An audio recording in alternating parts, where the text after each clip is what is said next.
اللہ رب العزت نے ملائکہ کا قرآن کی کن کن آیات میں کس کس انداز میں ذکر کیا ہے، آئے ہم ان کا ترجمہ سنتے ہیں۔ فرشتے خدا کے عرش کے حامل ہیں اور اس پر ایمان رکھتے ہیں۔ ملائکہ اللہ تعالیٰ کی تسبیح و تحمید کرتے ہیں اور اس میں کمی نہیں آنے دیتے، نہ تھکتے ہیں۔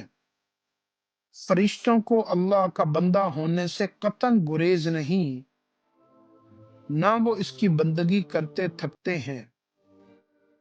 فرشتے خدا کے سامنے سجدہ ریز رہتے ہیں، وہ خدا سے ڈرتے ہیں اور اس کے ہر حکم کی تعمیل کرتے ہیں۔ فرشتوں کے دو دو، تین تین اور چار چار پر ہوتے ہیں۔ کچھ لوگوں نے فرشتوں کو معبود اور خدا کی بیٹیاں قرار دے دیا۔ فرشتے خدا کی وحدانیت اور کتاب الہی کی صداقت پر گواہی دیتے ہیں۔ فرشتے عرش کے ارد گرد کھڑے ہیں۔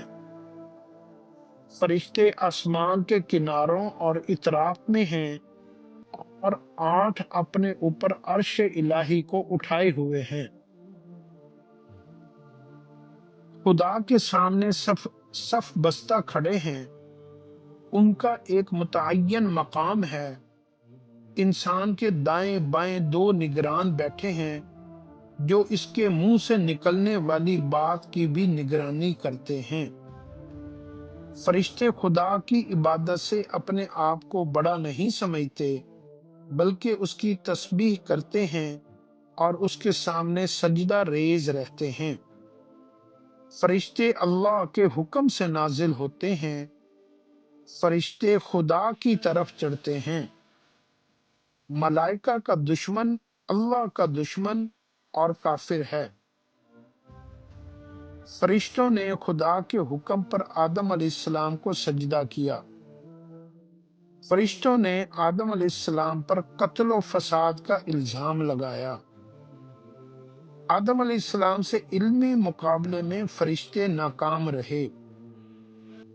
فرشتے انسانوں کی روحیں قبض کرتے اور ان سے سوال و جواب کرتے ہیں اور بروں کو مارتے پیٹتے ہیں اور انہیں عذاب کی دھمکی دیتے ہیں۔ فرشتوں کو کسی نہ کسی مقصد ہی کے لیے نازل کیا جاتا ہے۔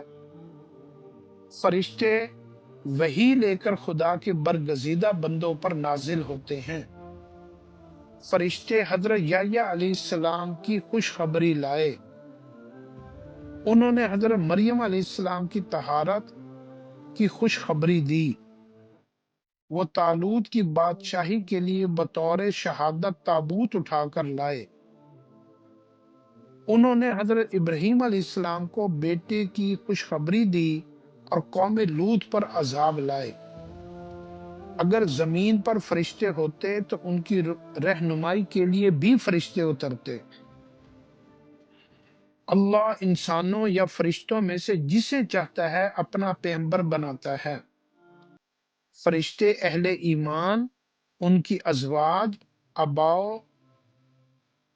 اولاد کے لیے مغفرت و رحمت، جنت اور گناہوں سے تحفظ طلب کرتے ہیں۔ ملائکہ پیغمبر کے رفیق ہیں۔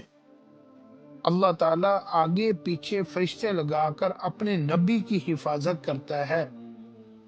1000 فرشتے اہل بدر کی مدد کے لیے اترے اور لڑے۔ اللہ تعالیٰ نے 3 یا 5 ہزار فرشتوں سے احد میں مسلمانوں کی مدد کی۔ ملائکہ اور روح الامین اتنے وقت میں خدا کی طرف چڑھتے ہیں جس کی مقدار 50,000 سال ہے۔ اللہ تعالیٰ انسانوں پر محافظ فرشتے بھیجتا رہتا ہے بلا کم و کاست، جو موت کے وقت ان کی روح قبض کر لیتے ہیں۔ فرشتے لیلۃ القدر میں خدا کے حکم سے نازل ہوتے ہیں۔ لوگوں کے مطالبہ پر اگر فرشتہ نازل کیا جاتا تو آخری فیصلہ ہو جاتا، نیز اسے بھی انسانی شکل دینی پڑتی۔ فرشتے نیک لوگوں کا قیامت کو استقبال کریں گے۔ کفر کی حالت میں مرنے والوں پر فرشتے لعنت بھیجتے ہیں۔ قیامت کو فرشتے اپنے پرستاروں کے متعلق کہیں گے کہ یہ ہماری نہیں بلکہ جنوں کی پوجا کرتے تھے۔ استقامت دکھانے والے اہل ایمان پر فرشتے سکینت لے کر نازل ہوتے ہیں۔ فرشتوں کی سفارش صرف انہیں کام آئے گی جن کو اللہ چاہے اور پسند کرے گا۔ آگ پر بہت سخت فرشتے مقرر ہیں جو خدا کے حکم کی نافرمانی نہیں کرتے بلکہ وہی کرتے ہیں جس کا حکم ملتا ہے، اور ان کی یہ تعداد کافروں، اہل کتاب، مومنوں اور منافقوں کے لیے آزمائش ہے۔ قیامت کو فرشتے قطار در قطار آئیں گے۔ قیامت کو فرشتے صف بستہ کھڑے ہوں گے اور بغیر اجازت بول نہ سکیں گے۔ پیغمبر کا ہرگز یہ دعویٰ نہیں کہ وہ فرشتہ ہے۔ اللہ تعالیٰ فرشتوں کو صرف ایک مقصد کے ساتھ اتارتا ہے، پھر ان کافروں کو مہلت نہیں دی جاتی۔ سبحان اللہ۔ اللہ رب العزت نے ملائکہ یعنی فرشتوں کی پوری تفصیل قرآن پاک میں کھول کر بیان کی ہے، اور فرشتوں کا کام کیا ہے، فرشتوں نے کیا کیا، فرشتے مومنوں کے ساتھ کیسے پیش آتے ہیں، کافروں کے ساتھ کیسے پیش آتے ہیں، دنیا میں ان کا کام کیا ہے، آخرت میں کیا کام ہے، اور فرشتے اللہ کی عبادت کیسے کرتے ہیں، فرشتوں میں اطاعت کتنی ہے، فرشتوں کی پوری تفصیل لوگوں کے اندر، کافروں نے، یہودیوں نے، عیسائیوں نے، مشرکوں نے فرشتوں کے بارے میں جتنی بھی غلط باتیں پھیلائی ہوئی تھیں، اللہ نے ان کی ساری باتوں کو رد کر کے جو صحیح فرشتوں کے بارے میں معلومات ہیں وہ قرآن پاک کے اندر دیں۔ اللہ ہمیں اس کا یقین عطا فرمائے، اور فرشتوں سے محبت کرنا ایمان کا حصہ ہے، اور فرشتوں سے نفرت کرنا جو کہ یہود جبریل علیہ السلام سے جو ہے نا اس کو اپنا دشمن کہتے ہیں، اس سے انسان کافر ہو جاتا ہے۔ تو فرشتوں کو جو ہے نا فرشتے بھی انسانوں کے لیے استغفار اللہ سے کرتے رہتے ہیں۔ جو فرشتوں سے محبت کرتا ہے فرشتے ان سے محبت کرتے ہیں۔ اللہ رب العزت جو ہے نا ہمیں جو ہے نا اس کی سمجھ عطا فرمائے اور اپنے پورے دین اسلام پر چلنے کی توفیق عطا فرمائے۔